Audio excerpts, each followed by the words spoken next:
Dans le cadre de la nomination du nouveau nonce apostolique, nous avons l'immense honneur de nous entretenir avec Monseigneur Claude-Éric Adrien Mirado, chargé d'affaires de la nonciature apostolique. Monseigneur, je suis Laure Janice, secrétaire de la rédaction du courrier NDPS. Avec gratitude et respect, je vous salue. Bonjour et bienvenue à la nonciature. Et je tiens à vous remercier pour cette initiative de venir ici à la maison du pape, comme on le dit, à l'occasion de cette nomination de Monseigneur Okolo, apostolique, comme nonce apostolique ici en Haïti. Alors, cet entretien va se porter sur les aléas de votre ministère en tant que secrétaire chargé d'affaires de l'Annonciature. Par la suite, sur les procédures d'accueil de Monseigneur Jules Thaddeus Okolo. Merci de nous avoir accueillis, Monseigneur. En ce qui concerne votre ministère, quelle est votre mission principale? Alors, la mission principale est d'assurer le bon fonctionnement de la nonciature en l'absence de nonce apostolique, puisque, comme nous le savons tous, il y a 2 ans de cela, l'ancien nonce, le président nonce, Monseigneur Francisco Escalante Bolin, a été transféré au Japon exactement le 25 janvier 2024. Et le 11 février dernier, le pape Léon XIV a nommé Monseigneur Okolo comme nonce apostolique. Donc pendant ces 2 ans, j'étais chargé, comme le nom l'indique, chargé d'affaires, de faire marcher les affaires courantes de la nonciature. C'est-à-dire que je me suis occupé de la relation de l'Église universelle avec l'Église locale en Haïti, d'une part, et d'autre part, de la relation bilatérale entre l'État haïtien et Vatican. Donc c'est principalement sur ces 2 axes qui, donc, disons, ont été ma mission. Donc je me suis occupé, par exemple, des correspondances qui ont été envoyées par Rome et parallèlement des correspondances qui partent donc de l'église locale ici en Haïti. Je parle là des subsides, des préparations, de notes verbales pour les prêtres religieux et religieuses qui voyagent à travers le monde. On a pris cette initiative-là depuis quelques années déjà, que les ambassades acceptent la lettre de la nonciature comme, si on peut le dire, comme une lettre d'appui pour les voyages de ces personnes qui œuvrent au sein de l'Église là.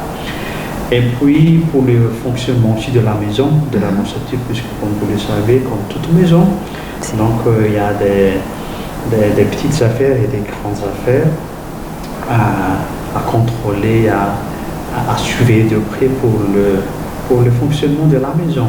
Donc en tant que chargé d'affaires, c'était principalement les responsabilités qui ont été confiées à moi. Justement. En ce qui a trait à la communion de l'Église et également à votre mission comme chargé d'affaires, comment se fait la collaboration avec l'épiscopat haïtien? D'accord. À titre de rappel, nous avons en Haïti 10 diocèses et 12 évêques, puisque Port-au-Prince a 2 évêques auxiliaires. Disons que la communion qui doit porter la vie de l'Église a été bien vécue ici en Haïti, malgré la réalité complexe, difficile, aussi bien que triste du pays pendant ces dernières années. Et personnellement, et jusqu'à maintenant, j'ai pas de difficulté à cultiver cet esprit de communion avec les évêques qui sont tous, à mes yeux, hommes de l'Église d'abord, des personnes généreuses, gentilles, qui sont ouvertes à vraiment vivre cette communion de l'Église. Et vous voyez, donc communion veut dire aussi, si nous prenons le sens en latin, cum munus, c'est-à-dire être responsable ensemble. Donc c'est être en communion, c'est en quelque sorte aussi, c'est être responsable ensemble de la vie de l'Église.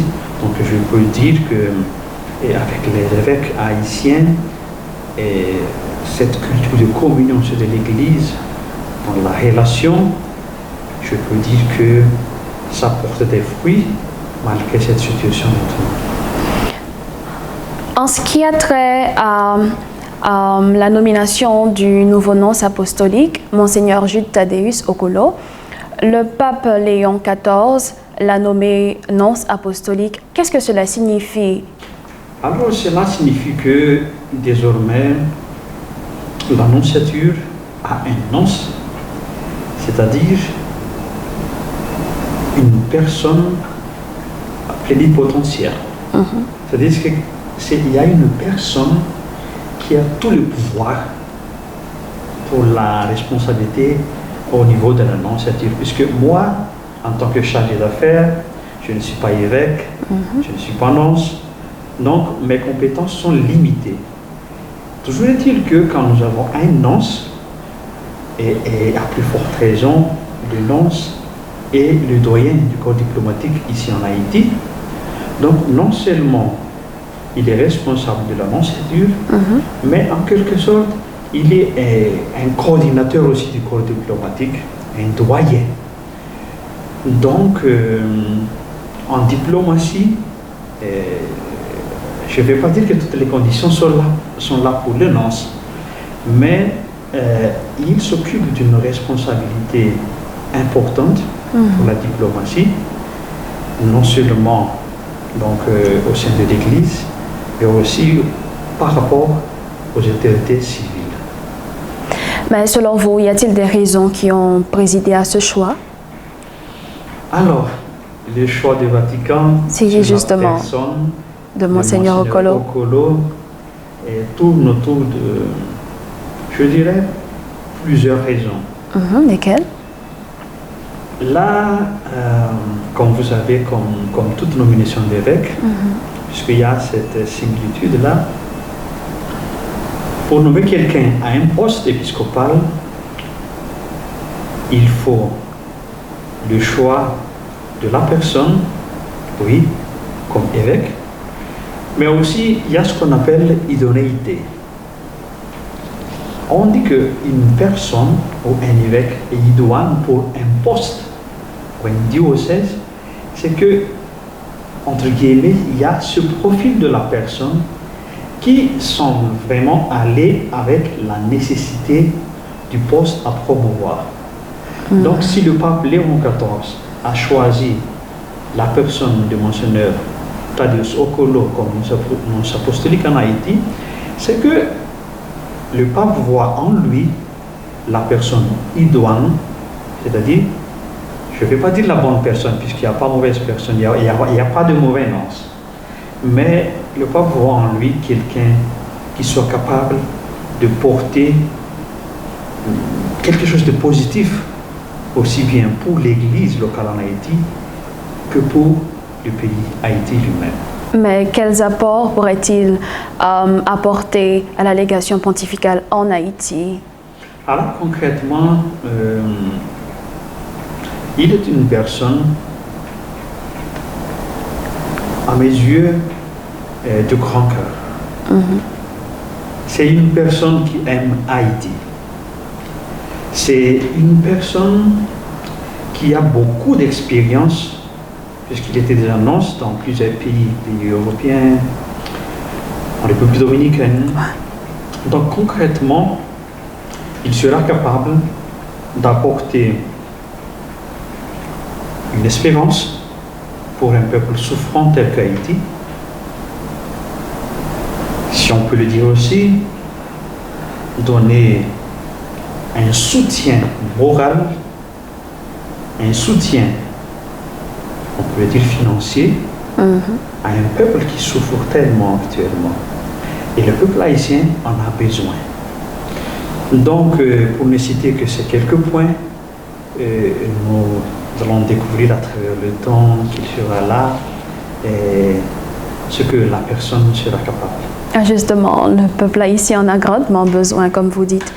Alors, pourriez-vous partager avec nous, Monseigneur Éric, quelles seraient les grandes lignes qui constitueront l'accueil officiel de Monseigneur Okolo?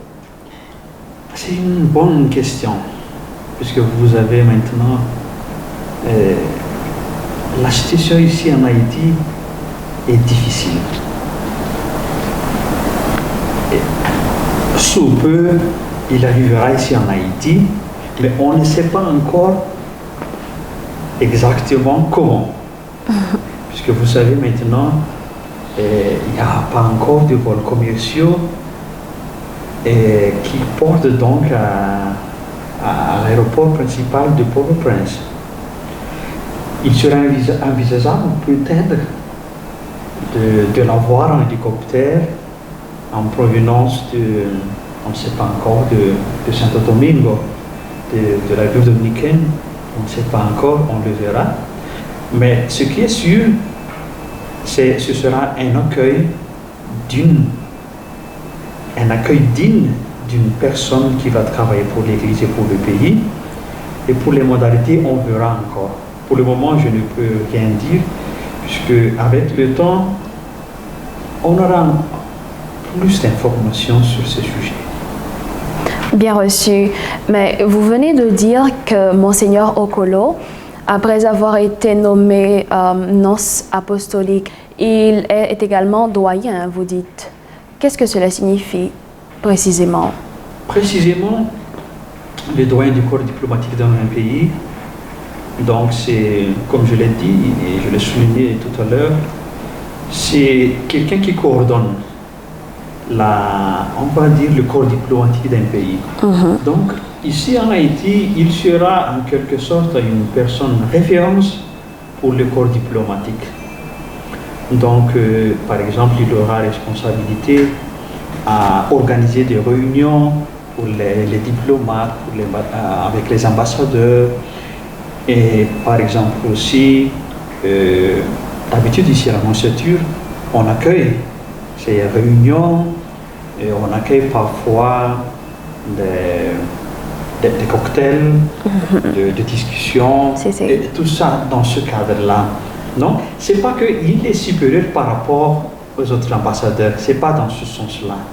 Mais on va dire que c'est lui qui coordonne le corps diplomatique et il aura plus de responsabilités par rapport à ses ambassadeurs dans le sens et dans l'esprit de responsabilité et pourquoi pas de communion et de responsabilité avec la collaboration avec ses ambassadeurs. Il est donc ambassadeur du Vatican en Haïti, vous voulez dire? Justement, c'est ça, puisque le nonce apostolique, c'est bel et bien un ambassadeur du Vatican en Haïti.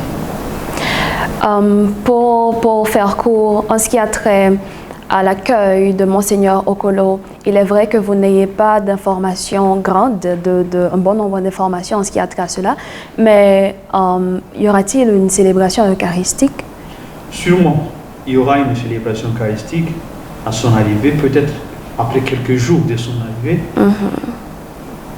Ce qui va avec, on ne sait pas aussi, ce sera décalé de quelques jours de la présentation des lettres de créance auprès du gouvernement haïtien, mais au fil du temps, on le découvrira. Oui, au moment opportun, on le saura tous. Mais pour le moment, il faut un peu plus de patience. Justement.